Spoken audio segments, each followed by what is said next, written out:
la décision a été prise de relever le taux directeur de 25 points de base, donc de 3 à 3,25%. Alors je pense qu'effectivement, il y a trois raisons qui expliquent cette décision du comité de politique monétaire. Oui, l'inflation a baissé, puisque nous sommes passés de 5,8% au premier trimestre en rythme annuel à 4% au deuxième trimestre de l'année 2023.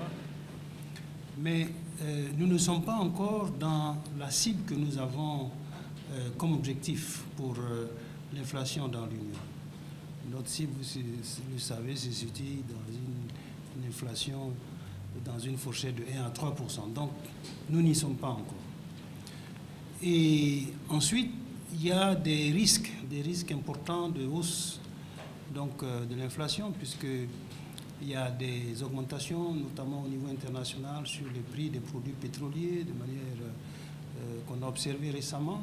Et vous savez que ces prix-là, compte tenu du fait que nous sommes importateurs nets, impactent directement le taux d'inflation. Il y a eu des ajustements au niveau de la région sur certains prix des produits énergétiques. Et donc, le fait que nous ne soyons pas encore au point où nous voulons arriver, compte tenu de ces éléments de risque qui sont là, il était important donc de prendre ces évolutions en considération. La deuxième raison, c'est que nous avons des risques importants dans l'Union, des risques sociopolitiques et des risques de sécurité dans la région. Et ces risques peuvent avoir un impact sur la production, notamment dans les zones de production céréalière dans certains pays, des risques de commercialisation et de distribution. Et ces risques impactent directement l'inflation, notamment les prix des produits vivriers. Donc ça, c'est un élément donc, à prendre en compte. Donc c'est le deuxième facteur de risque. Il y a un troisième facteur de risque aussi qu'il a fallu également intégrer, c'est qu'au niveau international, comme je l'ai dit, en plus de la hausse de certains prix qu'on observe, l'inflation au niveau international reste élevée. Donc toutes les banques centrales continuent le durcissement de leur politique monétaire. Donc ça entraîne des difficultés pour la mobilisation de ressources extérieures. Et ces mobilisations de ressources inférieures qui sont moindres, donc impactent nécessairement nos comptes et donc peuvent à terme avoir un lien avec la croissance, l'emploi et l'inflation.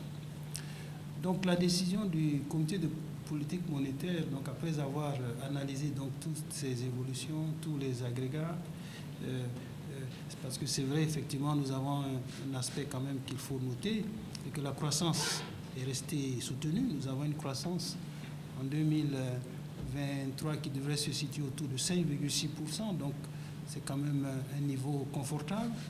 Les crédits à l'économie, le financement de l'économie reste soutenu puisque ceci évolue à une hausse de 16% en rythme annuel, mais le fait que nous ne soyons pas encore à notre cible, pas encore atteint, et qu'il y a des risques importants que nous avons identifiés, qu'on perçoit déjà et qui commencent déjà à avoir des effets, le comité de politique monétaire a estimé qu'il était quand même nécessaire de prévenir la concrétisation de manière complète de tous ces risques sur nos objectifs. Donc je crois que c'est un peu ça. C'est vraiment compte tenu des facteurs de risque importants qui se dessinent que le comité de politique monétaire a décidé de prendre cette mesure d'ajustement du taux directeur.